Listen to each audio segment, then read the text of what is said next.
خلينا نحكي من النقطة دي. ابن أختي نفخه لحد ما فنشر، وأنا ما كنتش متخيلة إن ده ممكن يحصل. أنا عارفة إن أغلبكم مش فاهم الحكاية، بس أنا لحد دلوقتي مش قادرة أصدق اللي حصل. وعلشان تفهموا الموضوع هحكي لكم من البداية.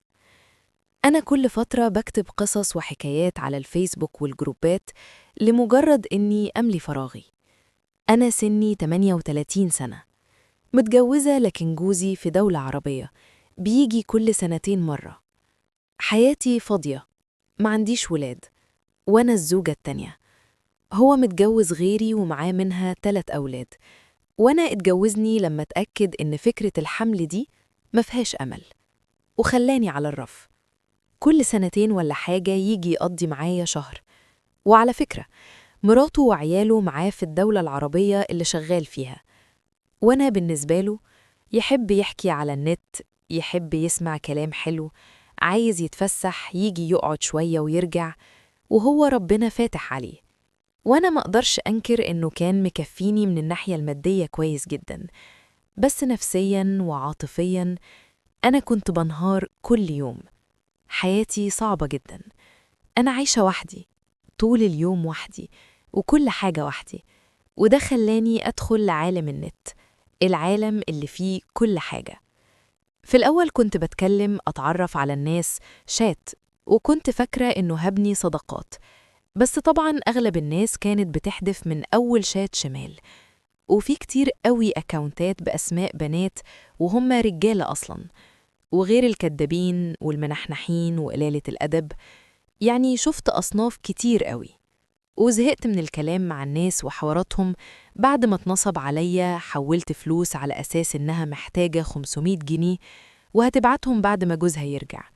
بعد ما بعتهم عملت لي بلوكات، واكتشفت إنه ده نصبايا أصلاً. واستعوضت ربنا وقلت خلاص، وقررت إني أكتب. وكتبت الجزء ده.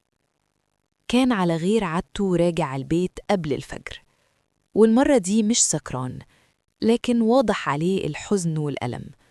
ودخل الشقة ولقى خادمته نايمة على الكرسي بلبس الشغل، ولاحظ إن جزء كبير من جسمها الشبابي البكر عاري، وكانت زي الفاكهة الصبحة ليها إغراء النضارة. بصلها وابتسم وافتكر شبته، وقرب منها وهو بيفكر هل من حق العجوز يعود إلى أيام صباه؟ لكن كان جواه صوت بيرد: انت خدت زمنك، حرام عليك تاخد زمنك وزمن غيرك. انت دلوقتي لو قربت منها هتشوه في نظرها روعة ممارسة الحب. أصبحت كهل، جسمك يشمئز منه الناظر، وحركتك البطيئة المتثاقلة ستكون مرهقة جدا ومستنزفة لآمال طاقتها الشبابية. فتراجع في هدوء ليلاحظ أنها فتحت عيناها ونظرت له وقالت: سيدي، هل تحتاج إلى شيء؟ بصلها وقال لها بصوت دافي وحقيقي: انتي ايه اللي مخليكي تستمري في خدمة راجل زيي سكير؟ مش خايفة اني اعتدي عليكي او امد ايدي متحرشا بجسمك البريء او افقدك شبابك؟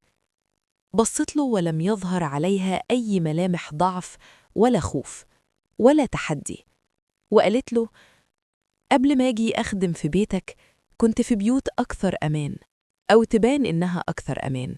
اشتغلت عند دكتور نفسي وما كنتش كفوف رجليا بتنجو من نظراته المريضة. واشتغلت عند راجل متدين، وكان راجل محترم جدا، لحد ما في ليلة جري عليا وقومني من نومي ولزق جسمه في جسمي.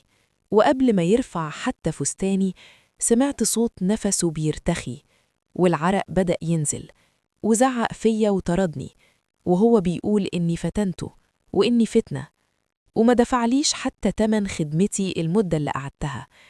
ورحت عشت عند العجوز اللي كان بيقول لي يا بنتي، وفي وقت نسي إني بنته وقرر يتحرش بيا لمجرد إن صديق لي قاله إنه من حقه يعمل فيا كده ويجرب نفسه ويطمن. جريت وسبته وما كنتش ندمانة عليه. وأخيراً ستات ما كنتش بسلم من بين إيديهم. في منهم كان مكايد وشر لمجرد إني بنت جميلة، وفي منهم اللي كان قسوة قلبه وعدم رحمة، وحتى الشهوة ما سلمتش منها. بس عارف، أنا من يوم ما جيت هنا في البداية كنت مرعوبة، لحد أول مرة شفتك سكران فيها. بصلها وقال لها: ليه هو أنا ببقى عامل إزاي وأنا سكران؟ ابتسمت في شفقة وقالت له: بص، أنت بتبكي وبتفضل تتكلم مع ناس من الماضي في حزن، وبتسترجع ذكريات عشتها، وكأنك بتحاول تصلح حاجات حصلت في زمن فات. كنت بحسك قوي ندمان على حاجات كتير، وفي الآخر كنت بتكلم واحدة بتعترف ليها بحبك ليها، وبتعتذر لها إنك ما قدرتش تكون الراجل اللي هي بتحلم بيه. بصلها وقال لها: انتي إيه اللي طمنك في كلامي وأنا سكران ده؟ هلاوي السك. قالت له: بص، أنا قريت في كتاب زمان إنه أصدق حاجة في الإنسان هي الحاجة اللي ما يقدرش يتحكم فيها، اللاوعي يعني. انت مالكش سلطة عليه، وده اللي بيطلع حقيقتك زي ما هي. واللي طلع منك وانت سكران وغصب عنك حب كبير ما تقدرش وما قدرتش تعيشه بسبب الظروف، وناس ما قدرتش تقف لثواني وتحس بقلبك وتساعدك وتعافر معاك علشان توصل للي بتحبها. فانت اخترت العزلة والحياة اللي انت عايشها، وانت مش واثق في البشر ولا البني أدمين.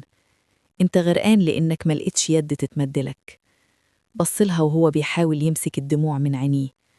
هي خدته من راسه وضمته لصدرها في حنان، وفضلت تطبطب عليه. وتاني يوم صحيت على صوت تأثير. بصت له وهي مستغربة: بتعمل إيه؟ قال لها: رغم إنك أبسط مما تتخيلي، لكن كلامك كان أقوى من كل الدعاة اللي قابلتهم، وكان بيوعظوني إني أبطل الخمرة. أنتِ كنتِ أقوى من تليف الكبد والخوف من الموت. أنا مش محتاج تاني للبار ده، لأني مش ناوي أشرب تاني. قصة بسيطة رمزية مفيهاش حاجة يعني، ونشرتها على جروبات الفيسبوك، ولقيت أكاونت كان بيعلق على كل بوستاتي تقريبا مفيش واحد سابه. بس القصة دي قرر يكملها، وده كان ملفت وغريب جدا، والتكملة كانت قريبة قوي من روحي. بس بصراحة كتابته للتكملة وتخيله للي حصل بين البي والخادمة، والرومانسية الواقعية اللي عاشتها البنت، وفكرة إن البي يقرر يتجوزها ويقرر إنه مش هيعوض شبابه بجسمها، لكن هيرجع تاني للحياة ويكتشفها من جديد. والكاتب اللي كمل خد القصة البسيطة لحتة بعيدة قوي، بس جميلة بجد قوي، لدرجة إن القصة بقت أقرب إنها تكون عن علاقة حب محررة. حررت الباشا من سجنه في علاقة فشلت ومن الخمرة، وحررت البنت اللي اتسجنت في إساءة معاملة وطباع البشر السيئة، ودار بينهم ملحمة رومانسية أقرب وانت بتقرأ إنك بتشوف أوبرا بتتجسد قدامك، وسامع صوت الموسيقى في ودانك. أنا كست حسيت بفضول، عايزة أعرف مين ده اللي فاهم الست كده، ومين اللي قادر يرفع المستوى للوضع والحالة دي.